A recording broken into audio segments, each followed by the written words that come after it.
నమస్కారం. అధికారం కార్యక్రమానికి స్వాగతం. ఈరోజు చర్చలో పాల్గొనడానికి డాక్టర్ పూర్ణచంద్రరావు గారు, రిటైర్డ్ డీజీపీ మరియు ఆంధ్రప్రదేశ్ బీఎస్పీ పార్టీకి ప్రస్తుతం కోఆర్డినేటర్గా పనిచేస్తున్నారు. వారితో పాటు మనకు ఆన్లైన్లో గుంటూరు నుంచి ప్రముఖ పిల్లల డాక్టరు మరియు ఓబీసీ ఇంటలెక్చువల్, ఓబీసీల కోసం, ఓబీసీల హక్కుల కోసం నిరంతరం పనిచేస్తున్న డాక్టర్ ఆలా వెంకటేశ్వర్లు గారు ఆన్లైన్లో జూమ్ కాల్లో జాయిన్ అవ్వబోతున్నారు. ఆగస్టు నెల మనం చూసినట్లయితే ముఖ్యంగా ఆగస్టు 7న మండల్ కమిషన్ని ఇంప్లిమెంట్ చేసిన రోజు కాబట్టి దాన్ని మండల్ దివాస్గా దేశవ్యాప్తంగా జరుపుకోవడం జరిగింది. ఆగస్టు 10న జస్టిస్ పుంజల శివశంకర్ గారి జన్మదినం. ఆయన చాలా బీసీ సమస్యల మీద, బీసీ ఇష్యూస్ మీద నిరంతరం పనిచేస్తూ ప్రస్తుతం న్యాయ వ్యవస్థలో ఉన్న చాలా కాస్ట్ డిస్క్రిమినేషన్ని తీసేయడానికి పనిచేసిన వ్యక్తిగా మనం చూడవచ్చు. ఆగస్టు 20వ తారీఖున కేరళ రాష్ట్రంలో ఈ కులతత్వం మీద, కులం మీద పోరాడిన వ్యక్తి శ్రీ నారాయణ గురుగారి బర్త్ యానివర్సరీ కూడా ఉండడం. ఆ తర్వాత 25న మండల్ గారి, బీపీ మండల్ గారి బర్త్ యానివర్సరీని కూడా మనం సెలబ్రేట్ చేసుకోవడం జరుగుతుంది. ఇప్పుడు దేశం మొత్తం మీద రిజర్వేషన్స్ మీద చర్చ జరుగుతుంది. అలాగే ముఖ్యంగా మన ఉత్తర భారతదేశంలో చూసినట్లయితే ఈ బీపీ మండల్ గారి మీద చాలానే చర్చలు జరుగుతుంది. బీపీ మండల్ కమిషన్ రిపోర్ట్ మీద.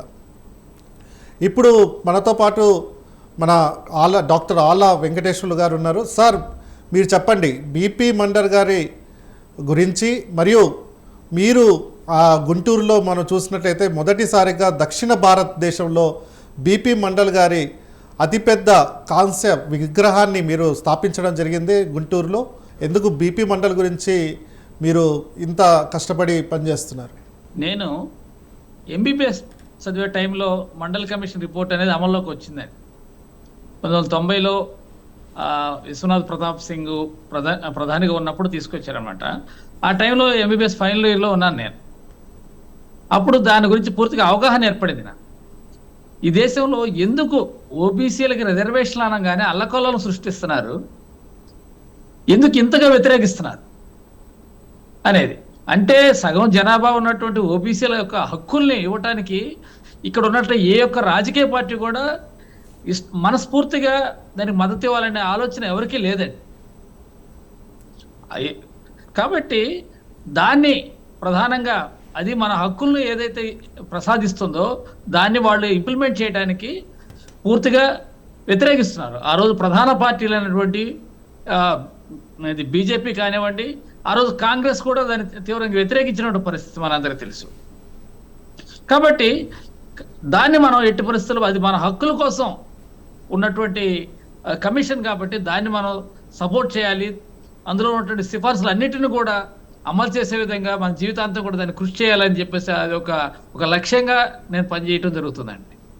దానికోసమే అసలు ఇక్కడ దక్షిణ భారతదేశంలో మన ప్రాంతాల్లో బీపీ మండల్ అంటే ఎవరో తెలియని పరిస్థితి ఉన్నది ఆ రోజు. కాబట్టి ఆయన యొక్క విగ్రహాన్ని మనం పెట్టినైతే అప్పుడు వారి యొక్క ఏ కృషి చేశారు బీసీల కోసం, వారి సిఫార్సులు ఏంటి, కాబట్టి ఈ ప్రభుత్వాలు ఎంతవరకు వాటిని అమలు చేస్తున్నాయి అనే ఒక అవగాహన కలుగుతుంది దక్షిణ భారతదేశంలో అనే ప్రధానమైనటువంటి కారణంగా తీసుకొని నేను ఆ రోజు విగ్రహం స్థాపించడం జరిగిందండి. దానికి మీ అందరికీ తెలుసు, మరి ద్రవిడ కజగం అధినేత అయినటువంటి వీరమణి గారు ఆయన స్వహస్తాలతోటి దాన్ని ప్రారంభించడం జరిగింది. ఆ తర్వాత దేశవ్యాప్తంగా ఉన్నటువంటి అనేక మంది దళిత బహుజన నాయకుల, వెనుకబడి తిరుగుతున్న నాయకులందరూ కూడా దానికి చేయడం జరిగింది. కాబట్టి దాని ద్వారా ఏంటంటే ఇవాళ అనేక రాష్ట్రాల్లో మండల ఉద్యమం అనేది మరలా మండల్ 2 ఉద్యమం అది మళ్ళా మొదలైంది అనేది చెప్పొచ్చు. ఒకప్పుడు ఈ మండల్ జయంతి కానివ్వండి, మండల్ డేని కానివ్వండి, మండల వర్ధంతులు కానివ్వండి పెద్దగా ఎవరు స్పందించేవాళ్ళు కాదు. అట్లాంటిది ఇవాళ ప్రతిదీ కూడా దేశవ్యాప్తంగా కూడా మరలా మండల్ అనేది ప్రముఖంగా వెలుగులోకి వచ్చింది, ఆ చర్చలోకి వస్తుంది. అది నిరంతరం ఉంటుంది అనమాట. సామాజిక న్యాయం కోసం ఎవరైతే పాటుపడతారో వాళ్ళందరూ కూడా మండలిని మనం గుర్తు చేసుకోవాల్సిన అవసరం ఉంది. దానికోసమే ఇక్కడ ఈ విగ్రహం అనేది స్థాపించడం జరిగిందండి. Okay sir. సార్ మీరు చూశారు, మీరు చెప్తున్నారు విద్యార్థి దశ నుంచి, అంటే నియర్లీ 1990 నుంచి కూడా మీరు ఈ కమిషన్ మీద ఉండడము, మండలు యాంటీ మండల్ మూమెంట్స్లో మీరు చూస్తుంటారు ఎలా రెండు ఒకే విధంగా జరిగింది, మండల్ కమండల్ మూమెంట్ అని. కానీ సార్ మనకు 1979లో రిపోర్టుని మన కమిషన్ని ఫామ్ చేస్తే, సెకండ్ బ్యాక్వర్డ్ క్లాసెస్ కమిషన్ని 1980లోనే డిసెంబర్లో రికమెండేషన్స్ని సబ్మిట్ చేస్తే 10 ఏళ్ళు పార్లమెంటు అంటే వాళ్ళు గవర్నమెంట్ దగ్గర పెట్టుకోవడం జరిగింది. అంటే 1980 నుంచి 1990 వరకు. 1990లో మళ్ళీ విపి సింగ్ గారు ఆగస్టు 7, 1990లో విపి సింగ్ గారు దాన్ని పార్లమెంట్లో పెట్టడము, అలాగే రిజర్వేషన్స్ని ఇవ్వడము జరిగింది. దానికి మళ్ళీ వ్యతిరేకంగా కోర్టులలో కేసులు వేసుకోవడం, ఇందిరాషాని కేసులో మళ్ళీ జడ్జిమెంట్ రావడం. 1993లో మనం చూసినట్లయితే ఎంప్లాయ్మెంట్లో రిజర్వేషన్స్ రావడం, మళ్ళీ మా యూనివర్సిటీస్లో, సెంట్రల్ యూనివర్సిటీస్లో వచ్చేసరికి 2006 వరకు కూడా వేచి చూడడం. ఆ తర్వాత కూడా మళ్ళీ మీరు పోరాడారు, ఆల్ ఇండియా కోటాలో రిజర్వేషన్స్ లేదు మెడికల్ కాలేజెస్లో, ఎంబీబీఎస్, ఎంఎస్, ఎండి కాలేజెస్లో కూడా మీరు అనేక కోర్టుల్లో, హైకోర్టు నుంచి మీరు సుప్రీంకోర్టు వరకు కూడా పోరాడుతున్నారు ఈ విషయంపై. ఇప్పటికి కూడా చాలా వరకు మన సీట్స్ కానివ్వండి, లేకపోతే ఎంప్లాయ్మెంట్లో కానీ మనకు ఫిల్ అవ్వని దాఖలాలు మనం చూడొచ్చు. చాలా డేటా కూడా వస్తుంది మీకు తెలిసినట్టే. సో దీని రిలేటెడ్గా మీరు అప్పటి విద్యార్థి దశ నుంచి ఇప్పుడు విద్యార్థుల కోసం పోరాడుతున్న దశకు వచ్చారు. అయినా కూడా ఇంకా ఈ క్యాస్ట్ డిస్క్రిమినేషన్ అనేది మనం ఇంకా చూస్తూ ఉన్నాం. దీనికి కారణాలు ఏమంటారు సార్? బేసిక్గా ఏంటంటే ఇక్కడ ఉన్నటువంటి ఏదైతే పాలక పార్టీలు ఉన్నాయో దాదాపు కూడా అంటే మనకు ఆధిపత్య కులాల చేతిలోనే ఉన్నాయండి. వారెవరికి కూడా ఈ బీసీలకి హక్కులు ఇస్తే వాళ్ళ యొక్క పర్సంటేజ్ తగ్గిపోతుంది అనే ఒక భయంతో ఎవరికి ఇష్టం లేదండి. ఏ పార్టీకి కూడా బీసీలకి హక్కులు ఇవ్వడానికి ఇష్టం. పై మాటలు చెప్తారు, మాది బీసీల పార్టీ అంటారు, బీసీలు ఎన్నుముక్క అంటారు, రకరకాల మాట్లాడతారు. కానీ ఏ పార్టీ కూడా ఇవ్వడానికి ఇష్టం లేదు. ఎప్పుడైతే ఒక పార్టీ సంపూర్ణమైన అధికారంలోకి వస్తుందో వాళ్ళు మరీ తక్కువ వేస్తున్నారు మనల్ని. ఒక కోయలేషన్ గవర్నమెంట్ ఉన్నప్పుడే మనకు బెటర్గా ఉంటుందండి, మన హక్కులు డిమాండ్ చేయగలుగుతాం. కానీ అబ్సల్యూట్ మెజార్టీ ఉన్నప్పుడైతే ఆ పార్టీలు ఎవరు కూడా మన డిమాండ్స్ పట్టించుకునే పరిస్థితులు లేవండి. అందుకనే ఎప్పుడైతే విపి సింగ్ గారు ఆయన ప్రైమ్ మినిస్టర్గా ఉన్నప్పుడు ఆ పార్టీ కూడా ఏంటంటే ఒక కోయలేషన్ గవర్నమెంట్. కాబట్టి సంకీర్ణ ప్రభుత్వం ఉన్నప్పుడు వారు కొన్ని తప్పనిసరి పరిస్థితుల్లో మనకు చేయాల్సినటువంటి అవసరం ఏర్పడి మనం చేస్తున్నారు తప్ప నిజంగా ఈ మన యొక్క ప్రోగ్రెస్ గురించి, మన యొక్క అభివృద్ధి గురించి ఆలోచించి చేసింది అయితే కాదండి అది. సరే, ఏదైతే ఏందో ఒక మేలు జరిగింది మనకి అది. అయితే ఈ రోజు కూడా దాని ఫలాలు మనకు అందట్లేదు. ఇప్పటికీ కూడా దాని సంపూర్ణమైన ఫలాలు అందకుండా ఉన్నాయి. మీరు అన్నారు ఫస్ట్ ఏంటంటే విద్యలో ఇవ్వకుండా ఉద్యోగాలు ఇచ్చారు మనకి. కాబట్టి విద్య లేకుండా ఉద్యోగాలు ఎట్లా జాయిన్ అవుతారు చెప్పండి. అందుకని ఇప్పటికి కూడా ఉద్యోగాల్లో దాదాపు 15% దాటిన పరిస్థితి ఉంది దేశవ్యాప్తంగా. ప్రధానమైనటువంటి ఉద్యోగాల్లో కనీసం 15% కూడా ఓబీసీలు లేని పరిస్థితి. ఆ తర్వాత 2006లో ఎడ్యుకేషన్ ఇన్స్టిట్యూషన్స్లో అప్పుడు పెట్టారు, సెంట్రల్ ఎడ్యుకేషన్ ఇన్స్టిట్యూషన్స్లో వాటిలో. అయితే దాన్ని మెడికల్గా వచ్చేసి 2021 దాకా కూడా ఇంప్లిమెంట్ చేయలేదు చూడండి. దాదాపు అయితే నీట్ అనేది ఒకటి తీసుకొచ్చారు ఈ బీజేపీ గవర్నమెంట్ వచ్చినాక. దాంట్లో ఓబీసీకి అసలు రిజర్వేషన్ లేకుండా చేశారు. Only SC, ST, even EWS కూడా రిజర్వేషన్ పెట్టారు, కానీ ఓబీసీలు రిజర్వేషన్ లేదండి. ఈడబ్ల్యూఎస్ రిజర్వేషన్ వచ్చిన తర్వాత ఓబీసీలు రిజర్వేషన్ ఇచ్చారంటే మన పరిస్థితి ఎట్లా ఉందో చూడండి. అయితే పేరుకే రిజర్వేషన్, కానీ ఇవాళ దాని అమలు కేంద్ర ప్రభుత్వం ఏమాత్రం చేయట్లేదన్నమాట. మీరు గమనించినట్లయితే ఆల్ ఇండియా కోటాలో, నీట్ ఆల్ ఇండియా కోటాలో ఓసీ కట్ ఆఫ్ ర్యాంకులు కానీ ఓబీసీ కట్ ఆఫ్ ర్యాంకులు తీసుకుంటే రెండు సమానంగా ఉన్నాయి. Open competition cut off rank 603, OBC cut off rank 603. ఏ విధంగా అవుతుంది? వాళ్ళు నిజంగా రిజర్వేషన్ ఇచ్చినట్లయితే ఓబీసీలకి ఏ విధంగా రెండు సమానంగా ఉంటాయి cut off marks? All India కోటాలో దాదాపు 10,000 ఎంబీబీఎస్ సీట్లు ఉన్నాయి. ఆ 10,000 ఎంబీబీఎస్ సీట్లో ఓబీసీలకి 27% 2,700 సీట్లు ఇవ్వాలి. అది ఎప్పుడు ఇవ్వాలి? పూర్తిగా ఓపెన్ కాంపిటీషన్ కంప్లీట్ అయిన తర్వాత 2700 సీట్లు ఓబీసీలకు ఇవ్వాలి. కానీ అటువంటి పరిస్థితి ఏం లేదు. వీళ్ళు ఏంటంటే సుప్రీంకోర్టు నిర్దేశించినటువంటి ఆ ప్రొసీజర్ ఏదైతే ఉందో దాన్ని వీళ్ళు ఎవరు కూడా ఫాలో అవ్వట్లేదు, దాన్ని వైలేట్ చేస్తున్నారు. సుప్రీంకోర్టు డైరెక్షన్ ప్రకారం ఫస్ట్ ఏంటంటే ఓపెన్ కాంపిటీషన్ సీట్లన్నీ భర్తీ చేయాలి, ఆ తర్వాత మాత్రమే రిజర్వేషన్ సీట్లు భర్తీ చేయాలి. కానీ వీళ్ళు ఆ విధంగా చేయట్లేదు అనమాట. సైమల్టేనియస్గా ఓసీ బీసీ ఇవన్నీ కూడా సైమల్టేనియస్గా చేసేస్తున్నారు. కాబట్టి ఓసీని తీసుకెళ్లి ఓసీ సీట్లో కూర్చోబెడుతున్నాడు, బీసీని తీసుకెళ్లి బీసీ సీట్లో కూర్చోబెడుతున్నాడు. ఆ విధంగా చేయటం వల్ల 2 కట్ ఆఫ్ మార్కులు కూడా సమానంగా ఉంటున్నాయి. కాబట్టి వీళ్ళు పూర్తిగా సుప్రీంకోర్టు ఇచ్చిన గైడ్ లైన్స్ వైలేట్ చేయటం వల్ల మనం సాధించుకున్న ఆ రిజర్వేషన్ అని పేరుకే ఇవాళ నీటిలో రిజర్వేషన్ ఓబీసీలకి, కానీ దానివల్ల 1% కూడా మనకి అడ్వాంటేజ్ లేదనేది చెప్పొచ్చు. దీని గురించి కూడా సుప్రీంకోర్టులో కేసులు వేస్తే అక్కడ ఉన్నటువంటి జడ్జెస్ ఏంటంటే ఈ బీసీ రిజర్వేషన్లు వీటి గురించి మాట్లాడడానికి వాళ్ళకి ఏమాత్రం ఇష్టం లేక, దాని మీద తీర్పు ఇవ్వడానికి కూడా ఇష్టం లేక ఇంకా పెండింగ్లో పెట్టేసి దాని మీద ఎటువంటి జడ్జిమెంట్ ఇవ్వకుండా వాయిదాలు ఇస్తూ ఉన్నారండి. ఇది పరిస్థితి ఈరోజు బీసీల పరిస్థితి. అయితే ఈ సమస్యలు ఏంటంటే కొద్ది మందికి అర్థమవుతున్నాయండి, ఎక్కువ మందికి తెలియదు. దాదాపు మన రాజకీయ నాయకులకి ఏంటంటే అసలు తెలియని పరిస్థితిలో ఉంది. కాబట్టి దాని తర్వాత మన రాజకీయ నాయకుల దృష్టికి తీసుకెళ్ళి ఇవి రాజకీయ పోరాటంగా, ప్రజా పోరాటాలుగా మారిస్తేనే ఆ ఫలితాలు మనకు దక్కుతాయి తప్ప అది లేనంత కాలం ఈ న్యాయస్థానాలు ఎప్పుడు కూడా మనకి న్యాయం చేసే పరిస్థితులు అయితే లేవండి. Okay sir.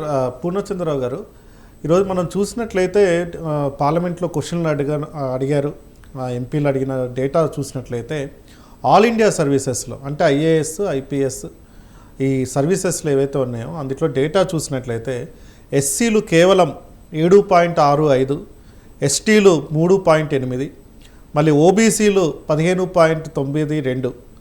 ఇలా అంటే ఎక్కడ కూడా రిజర్వేషన్ని కంప్లీట్గా ఇంప్లిమెంట్ చేయట్లేదు. అంటే 15% ఎస్సీలకి, మళ్ళీ 7.5% ఎస్టీలకి, 27% ఓబీసీలకు ఉంటే ఇవి ఎక్కడ కూడా మనం ఏ సెక్షన్స్లో కూడా గ్రూప్ ఏలో కానీ గ్రూప్ బి జాబ్స్లో కానీ మనకు కనపడట్లేదు.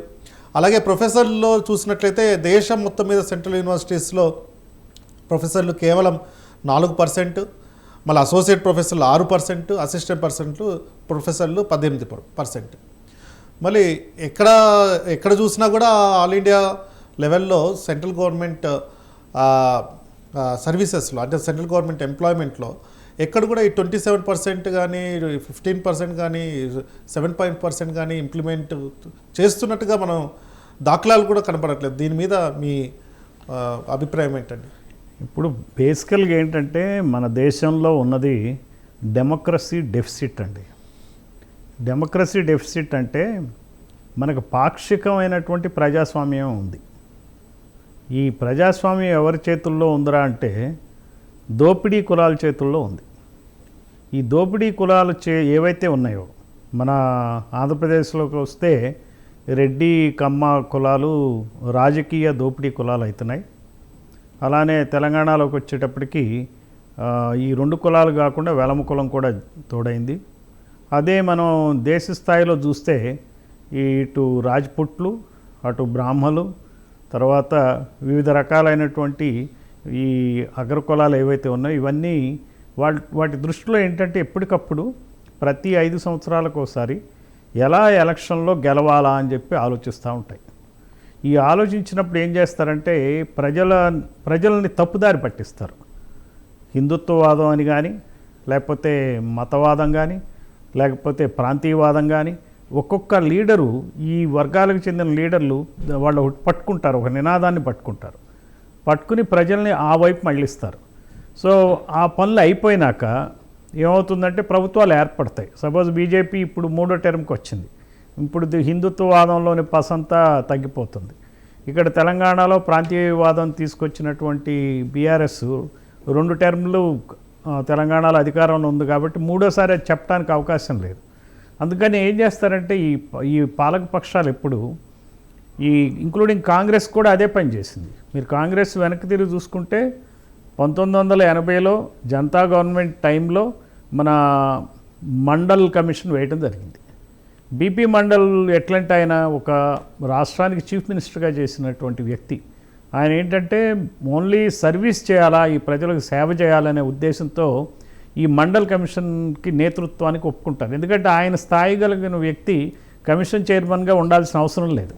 అయినప్పటికి కూడా ఇది హిస్టారికల్గా ఒక మంచిది, నా బీసీలకు నేను సేవ చేయగలుగుతా అని చెప్పి ఆయన ఆ రోజున ఈ మండల్ కమిషన్ బాధ్యతని నెత్తికెత్తుకుంటారు. అయితే జనతా గవర్నమెంట్ వెళ్ళిపోతుంది, కాంగ్రెస్ గవర్నమెంట్ వస్తుంది. ఇందిరా గాంధీ హయాంలో ఈ 5 సంవత్సరాలు తాత్సారం చేస్తారు, దాని మీద నిర్ణయాలు తీసుకోరు.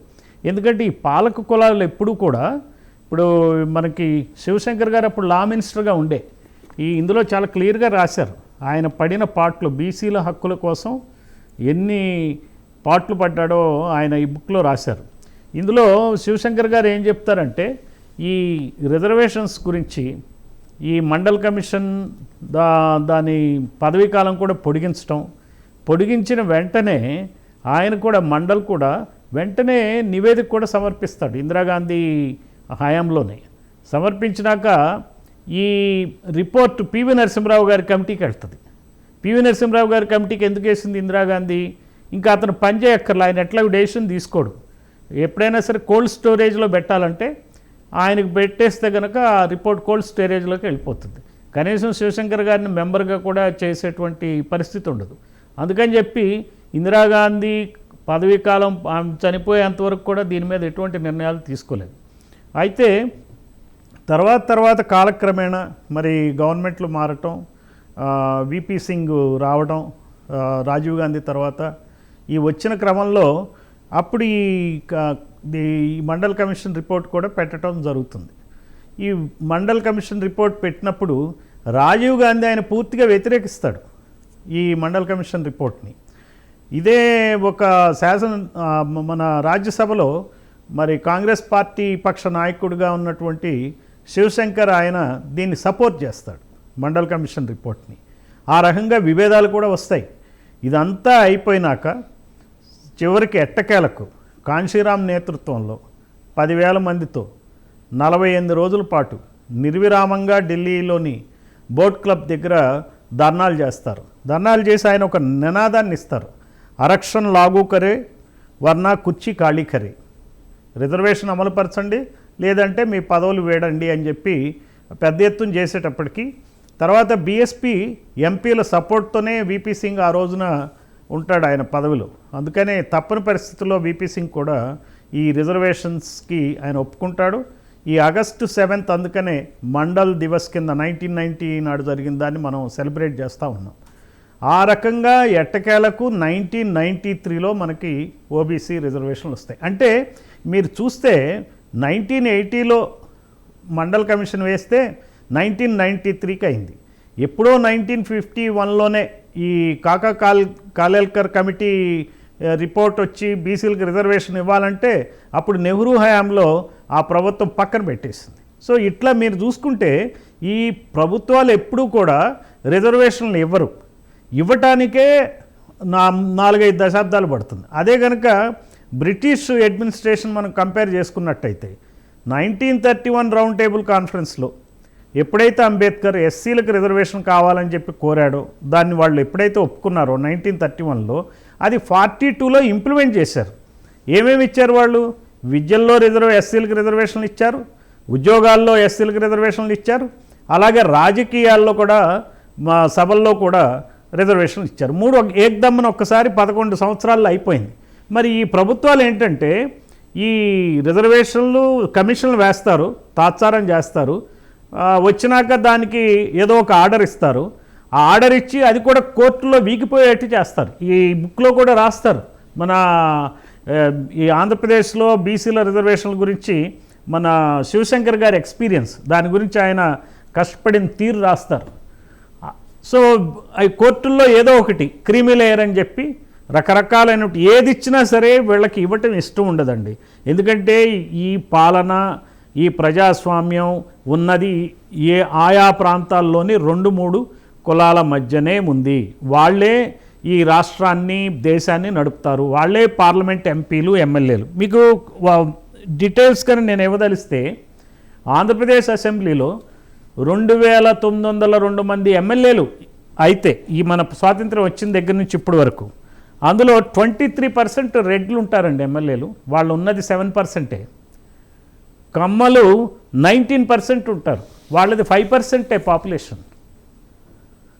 బీసీలు సగానికి సగం ఉన్నారనుకుని మన మండల్ కమిషన్లో కూడా రిపోర్ట్ ప్రకారం 52% అంటారు. 52%లో బీసీలకు ఉన్నటువంటి 17% ఉన్నారు అసెంబ్లీలో. అంటే ఈ కులాలు ఇంకా 200 కులాలు ఇంకా అసెంబ్లీలో ఎంటర్ కాల. అదే తెలంగాణ అసెంబ్లీ తీసుకుంటే ఇప్పటి వరకు స్వాతంత్రం వచ్చిన దగ్గర నుంచి ఇప్పటి వరకు 1741 మంది ఎమ్మెల్యేలు అయ్యారు. ఈ 1741 ఎమ్మెల్యేల్లో 33% రెడ్లే. చూడండి ఎంత అన్యాయం. 33% అంటే ప్రతి ముగ్గురులో ఒక ఎమ్మెల్యే రెడ్డే ఉంటాడు. అంటే ప్రతి ఊళ్ళో ప్రతి ఇంట్లో 3 ఏళ్ళకి ఒక ఇల్లు రెడ్డి ఇల్లు ఉందా? లేదు కదా. మరి వెలమలు 0.5% కూడా లేరు, వాళ్ళు 8.5% ఎమ్మెల్యేలు ఉన్నారు. కమ్మాసు వాళ్ళకన్నా తక్కువే ఉంటారు, వాళ్ళు 4.1% ఉన్నారు. అంటే ఏం జరుగుతుంది ఇక్కడ? డబ్బు, కులం, రాజ్యం వెళ్తున్నాయి ఇక్కడ. ఈ ప్రజాస్వామ్యాన్ని, ఈ రాష్ట్రాలని, దేశాలని నడిపేది అప్పుడప్పుడు ఒక వీకర్ సెక్షన్ వ్యక్తి పిఎం కావచ్చు, సీఎం కావచ్చు, కానీ వాళ్ళని నడిపే కులాలు ఈ దోపిడీ కులాలే. వాళ్ళ కనుసన్నల్లో ఉండే పాలన చేయాలి. అందుకని చెప్పి మీకు మండల్ ఆయన ఏమైతే ఎఫర్ట్స్ చేశారో ఆ ఎఫర్ట్స్ ఇంకా పూర్తి ఫలాలు రాలా. అందుకనే మీకు వేకెన్సీలు ఫిలప్ కావు. బ్యాక్లాగ్ అండి, అదండి, ఇదండి, కమిషన్ ఉంటుంది దానికి వెరిఫై చేస్తాను. దానికి ఆఫీసర్స్ కూడా రకరకాల కారణాలు చెప్తారు. అది ఫిలప్ చేయటం ఏమంత కష్టం? ఎడ్హాక్ రిక్రూట్మెంట్ తీసుకోవచ్చు, రిక్రూట్మెంట్ రూల్స్ మార్చవచ్చు, ఏమన్నా చేయొచ్చు. కనీసం మీడియా కూడా అది ఎక్స్పోజ్ చేయదు. ఇక్కడే మనం చూస్తే కనుక ఎలా ఉంటారు ఇప్పుడు పాలకపక్షాల్లో సుర్జిత్ సింగ్ స్టేట్మెంట్ మనం చూడండి. అక్కడ ఓబీసీకి రిజర్వేషన్ అర్ధరహితం అంటాడు ఆయన. ఒక కమ్యూనిస్ట్ పార్టీ, పేదల తరపున ఉంటాననే పార్టీ, ఆ రోజున ఆయన స్టేట్మెంట్ అట్లున్నది, ఓబీసీ రిజర్వేషన్లు నో అని. అట్లనే ఇది బయట ప్రజల్లోకి రాదంటే ఈ కాంశీరామ్ గారి ఎగ్జాంపులే చెప్పాలా. ఆయన మీద దాడి జరిగినప్పుడు ఆ రోజు మీడియాలో 1996లో విపరీతమైనటువంటి ప్రచారం చేస్తారు. సరే తీరా చూస్తే దళిత జర్నలిస్టులు ఉన్నారా అంటే ఢిల్లీలో ఒక్క దళిత జర్నలిస్ట్ కూడా లేడు. అంటే దీన్ని బట్టి మనం ఏమర్థం చేసుకోవాలా? అటు మీడియా కూడా బయట ప్రజలకు చెప్పదు. రిజర్వేషన్లు ఇచ్చామని భారీ ఎత్తున ప్రకటనలు, రోడ్డు ప్రతిసారి ఈ పిల్లల్లో కూడా డిస్కషన్, మీకు రిజర్వేషన్లు ఉన్నాయి, మాకు ఇన్నాళ్ళు ఈ రిజర్వేషన్లు అంటారు. అరే మీ పోస్టులు, మీరు అన్ని పోస్టులు మీకు రిజర్వ్ అయినాయి. సీఎం పోస్ట్ మీకు రిజర్వ్ అయింది, చీఫ్ సెక్రటరీ పోస్ట్ మీకు రిజర్వ్ అయింది, డీజీపీ పోస్ట్ మీకు రిజర్వ్ అయింది, క్యాబినెట్ సెక్రటరీ పోస్ట్ మీకు రిజర్వ్ అయింది, జడ్జి పోస్టులు అన్నీ 70% మీకు రిజర్వ్డ్ అయినాయి. అసలు ఏది మీకు ఎమ్మెల్యే పోస్టులన్నీ రిజర్వ్ అయినాయి, ఎంపీ పోస్టులు రిజర్వ్ అయినాయి, కేంద్ర మంత్రులు రిజర్వేషన్లు అయిపోయినాయి. మీ స్టేట్ కాబినెట్లో మీ కులాలకే 70% మంత్రి పదవులు ఉన్నాయి. ఇంకా వేరే మంత్రి పదవులు వేరే కులాల వాళ్ళకి ఇస్తే వాళ్ళకి నామమాత్రం అధికారాలే, వాళ్ళు ఓన్లీ పప్పెట్స్. డిప్టీ సీఎం చేసినా కానీ డిప్టీ సీఎం స్థాయి అధికారాలు అతనికి ఇవ్వరు. సో ఇది వీళ్ళు చేసేది. అంటే ఈ కార్టూన్ చూడండి, ఇది ఆ రోజున దళిత జర్నలిస్ట్ ఎవరూ లేరు ఢిల్లీలో 1996. అంటే ఏంటంటే నిజంగా ఈ దేశం అభివృద్ధి చెందితే, డెమోక్రసీ డెఫిసిట్ కనుక లేకపోయినట్లయితే, మరి దామాషా పద్ధతులు అన్ని రంగాల్లో ప్రముఖులు ఉంటారుగా. అంటే ఈ ఎస్సీ, ఎస్టీ, బీసీ మైనార్టీలకు చెందిన వాళ్ళకి బుర్ర పనిచేయదా? వాళ్ళకి తెలివి లేదా? వాళ్ళు చేతకాని వాళ్ళ? మరి ప్రపంచంలో పేరెన్నిక కన్నా మేధావి డాక్టర్ బాబాసాహెబ్ అంబేద్కర్, అంతటికన్నా గొప్పవాళ్ళ వీళ్ళు? సో ఎందుకు ఈ కులాలకి మెరిట్ ఉండదని ఎందుకు మీరు కావాలని తొక్కి పడుతున్నారు? వీళ్ళ ఆత్మగౌరవాన్ని కించపరుస్తున్నారు. ఈ ప్రజలు యాక్చువల్గా ఈ రోజున చాలా లోపల రగిలిపోతున్నారు. బీసీలు కానీ, ఎస్సీలు కానీ, ఎస్టీలు కానీ, మైనారిటీలు కానీ ఈ రోజున దేశంలో రగిలిపోతున్నారు. There is democracy deficit now in the country, in the states also. దాన్ని ఆషామాషిగా ఈ పాలకులు తీసుకుంటున్నారు. అది ఏ రూపంలో నిరసన పెళ్ళుపుకుతుందో తెలియదు. మనం చూసాం, చాలాసార్లు చూసాం. ఒక కాంగ్రెస్ హయాంలో ఢిల్లీలో ఒక ఆడపిల్లని వాళ్ళు మానభంగం చేసినప్పుడు ఎన్ని రకాల ప్రాబ్లమ్స్ వచ్చిన కొవ్వొత్తుల ప్రదర్శనతో మొత్తం ఢిల్లీ అట్టుడికిపోయింది. అలానే ఈ మధ్య పంజాబ్ నుంచి రైతులు ఢిల్లీని ఎట్లా ముట్టడి చేశారో చూశాం. ఇట్లా ఏ రకంగా మార్పులు వస్తాయో మనకు తెలియదు. పక్క దేశంలోనే, బంగ్లాదేశ్లోనే పరిస్థితి చూసాం మనం, ఇవన్నీ కనపడుతున్నాయి. అలానే శ్రీలంకలో చూసాం పరిస్థితులు. ఈ రోజునున్న ప్రభుత్వాలు వాళ్ళ తప్పులు కప్పిపుచ్చుకోవటానికి, వాళ్ళ అవినీతిని యథేచ్ఛగా చేసుకోవటానికి సంక్షేమం పేరన జనాలకి డబ్బులు పంచుతున్నారు, కానీ అధికారాన్ని పంచట్లా. ఇక్కడ డబ్బులు కాదు మీరు పంచాల్సింది, ఆ గ్రామంలో మనిషికి మానసికమైనటువంటి స్థైర్యం ఉండాలి, ఆత్మస్థైర్యం ఉండాలి ప్రతి వ్యక్తికి, ప్రతి కులానికి. ఇప్పుడు వీళ్ళే మునగాళ్ళలాగా, వీళ్ళే ప్రపంచాన్ని ఉద్ధరించేవాళ్ళలాగా, ఈయన సీఎం అయితే రాష్ట్రం అభివృద్ధి పదంలో పోతుంది, ఆయన సీఎం అయితే స్వర్ణాంధ్రప్రదేశ్ అవుతుంది, లేకపోతే హరితాంధ్ర తెలంగాణ అవుతుంది. ఇట్లా రకరకాలుగా జనాల్ని మభ్య పెడుతున్నారు and at the same time దోచుకుంటున్నారు. అందువల్ల ఈ రిజర్వేషన్లు అన్నింటిలో కూడా మీరు ఇచ్చిన ఫిగర్స్ ఏవైతే ఉన్నాయో అవి అబద్ధాలు, అవి ప్రసక్తి లేవు, అవి పచ్చి నిజాలు. ఈ ప్రభుత్వాలు వాటిని సరిగ్గా దాన్ని తెలుసు వాళ్ళకి, ఈ ప్రభుత్వాలకి వాళ్ళు చేసే వాళ్ళే కదా అవకతవకలు చేసేది. నిద్ర పోయేవాడిని లేపొచ్చు కానీ నిద్రపోతున్నట్టు నటించేవాడిని లేపలేం. ఈ ప్రభుత్వాలు అలాంటి నిద్రని వాళ్ళు పోతున్నారు. అందువల్ల ప్రజలు బహుజన్ సమాజ్ పార్టీ తరపున మేమైతే వీటిలన్నిటినీ బయట పెట్టడానికి ఒక క్యాస్ట్ సెన్సెస్ ఖచ్చితంగా టేకప్ చేయాలని అనుకుంటున్నాం.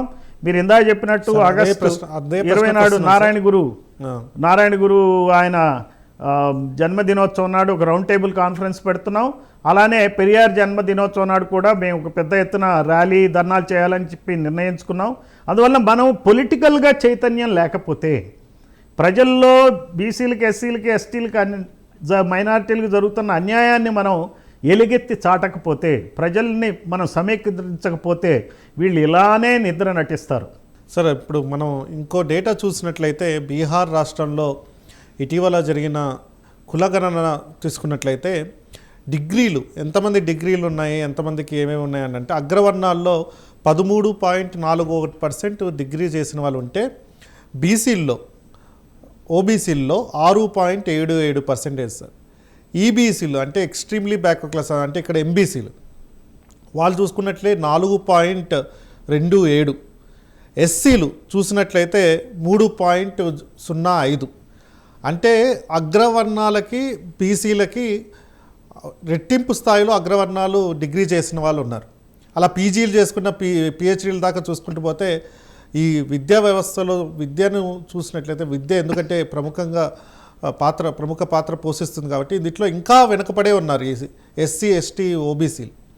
అలాంటి లెక్కలు మనకు ఇప్పుడు బీహార్ రాష్ట్రంలో మండల్ కమిషను తర్వాత మండల్ తర్వాత వచ్చిన పాలిటిక్స్ ఇవన్నీ ఉన్నాయి కాబట్టి అక్కడ చేయగలిగారు. కానీ ఇక్కడ ఇలాంటి మన కులగణన చేసి ఈ డేటా అంతా బయటకు వస్తే మళ్ళీ ఎవరి వాటా వాళ్ళు కావాలి, మేమెంతో మాకంతా అన్న కాన్సెప్ట్తో ఈ వర్గాలు ఏవైతే ఉన్నాయో, అణగారిన వర్గాలు ఏవైతే ఉన్నాయో అవి వస్తాయన్నందుకే ఈ అగ్రవర్ణాల పార్టీలు కానివ్వండి, అగ్రవర్ణాలు కానివ్వండి కుట్రలు చేస్తున్నాయో ఈ కులగణన చేయకుండా ఉండడానికి. యాక్చువల్గా ఏం జరుగుతుందంటేనండి, ఈ పాలకులు ఎప్పుడైతే వాళ్ళ ఇళ్ళు చక్కదిద్దుకోవటానికి, వాళ్ళు అన్ని పనులు చక్కబెట్టుకోవటానికి, ఆస్తులు సంపాదించుకోవటానికి, ఒకళ్ళ తర్వాత వాళ్ళ ఇంట్లో వంశపారంపర్యంగా వాళ్ళు అధికారాన్ని చలాయించడం కోసం వాళ్ళు చాలా బిజీగా ఉంటారు. వాళ్ళు ఏం చేస్తుంటారంటే ప్రజల్ని ఎలా మాయ చేసి ఓట్లు దండుకోవాలా అని చూస్తారు. ఈ స్కీములో ఒకటే కాకుండా వేల కోట్లు డబ్బు పంచి సీఎంలు అవ్వాలా అని చెప్పేటువంటి దృష్టితో, ఎమ్మెల్యేలు అవ్వాలా, ఎంపీలు అవ్వాలా, పిఎంలు అవ్వాలనే దృష్టితో వీళ్ళు పనిచేస్తూ ఉంటారు. వాళ్ళకి నిజంగా ప్రజలకి అసలు విద్య గనక మంచి స్కూలింగ్ గనక చేసినట్లయితే ఇన్ని సమస్యలు ఉండవు. కానీ ప్రజలందరూ విద్యావంతులు అయితే వాళ్ళ పీఠాలు కదులుతాయి, ఒక్కసారిగా విషయం అంతా తెలిసిపోతుంది. అందుకే కాంగ్రెస్ హయాం నుంచి కూడా జరుగుతుంది ఇదే. మన స్వాతంత్ర్యం వచ్చిన దగ్గర నుంచి ఇవన్నీ తెలియక కాదండి, వాళ్ళకి తెలుసు అన్నమాట, ఇవన్నీ తెలిసే చేస్తారు. సో ఎట్టి పరిస్థితుల్లోనూ మనం మంచి స్కూల్స్ పెడితే, అందరూ చదువుకుంటే, దేశం వాళ్ళు చైతన్యవంతులైతే వాళ్ళు మనకు ఓట్లేయరు. అప్పుడు ఏమవుతుంది, అందరూ మంచి పౌరులు కనుక తీర్చిదిద్దినట్టయితే ఖచ్చితంగా ఏమవుతుందంటే మంచివాడినే రూలర్గా ఎన్నుకునేటువంటి అవకాశం ఉంటుంది. లేకపోతే వీళ్ళు 5 సార్లు 6 సార్లు ఎమ్మెల్యేలుగా, మినిస్టర్లుగా, 3 సార్లు 4 సార్లు సీఎంలుగా, ఏమిటి అసలు ఇది నాకు అర్థం కాలేదు, అవ్వాలనే దృష్టి ఏంటి? అసలు వీళ్ళు చేసి సాధించింది ఏంటి? ఇప్పుడు రెడ్ల ఆధిపత్యంలో, కమ్మల ఆధిపత్యంలో, వెలమల ఆధిపత్యంలో తెలుగు రాష్ట్రాలు 2 గత 70-75 సంవత్సరాలుగానే పాలన సాగుతుంది.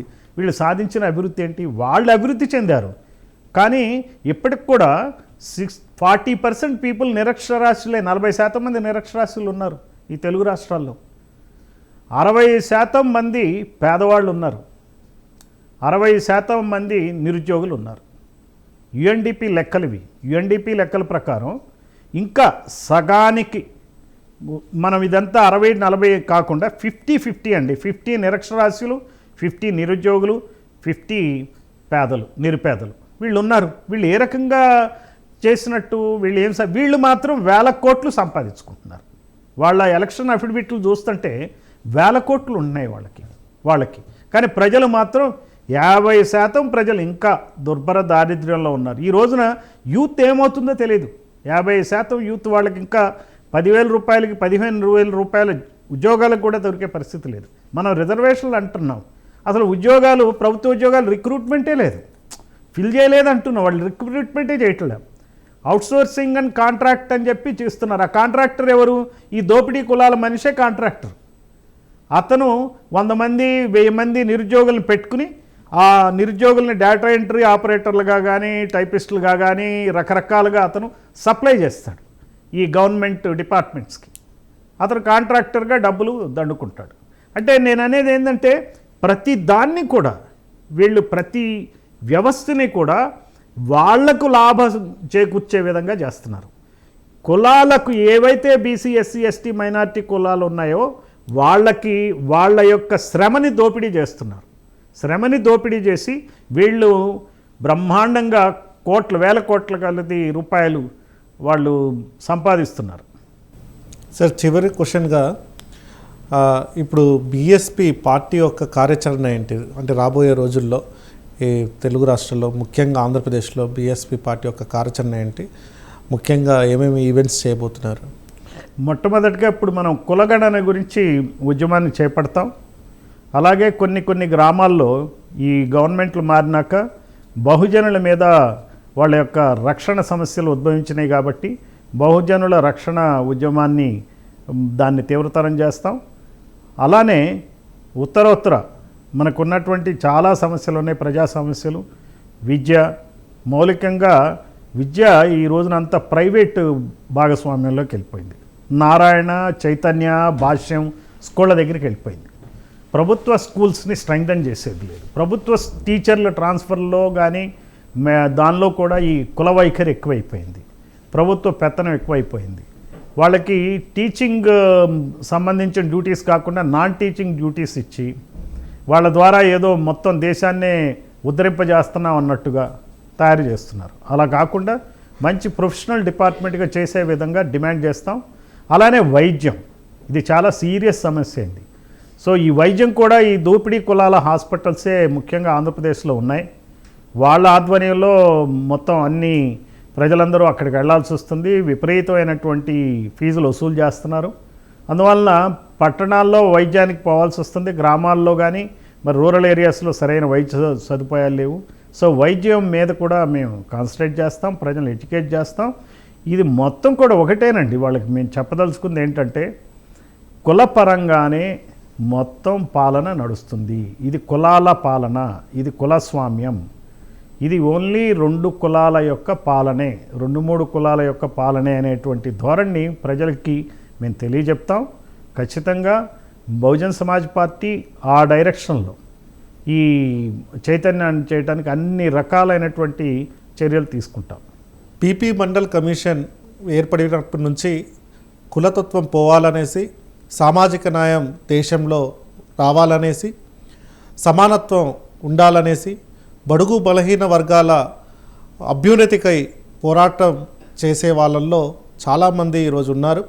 వారిలో మన పూర్ణచంద్రరావు గారు కానివ్వండి, డాక్టర్ ఆళ్ళ వెంకటేశ్వర్లు గారు కానివ్వండి, వీళ్ళందరూ కూడా ఇంకా అనేక మంది పీపీ మండల్ని స్ఫూర్తిగా తీసుకొని అలాగే నారాయణ గురు గారు కానివ్వండి, అంబేద్కర్ కానివ్వండి, పెరియార్ కానివ్వండి, సావిత్రిబాయి పూలే గారి ఆశయాలను ముందుకు తీసుకుని వెళ్తూ సమానత్వం కోసం పోరాడుతున్నారు ఇలాంటి వాళ్ళు. వారి ఆశయం నెరవేరాలనేసి దేశంలో బడుగు బలహీన వర్గాలకు సరైన ఆపర్చునిటీస్ రావాలనేసి వారు social, educational, political, economical empowerment దిశగా వెళ్ళాలనేసి ఆశిస్తూ ఈ చర్చా కార్యక్రమంలో పాల్గొన్న పూర్ణచంద్రరావు గారికి మరియు ఆళ్ళ వెంకటేశ్వర గారికి ధన్యవాదాలు.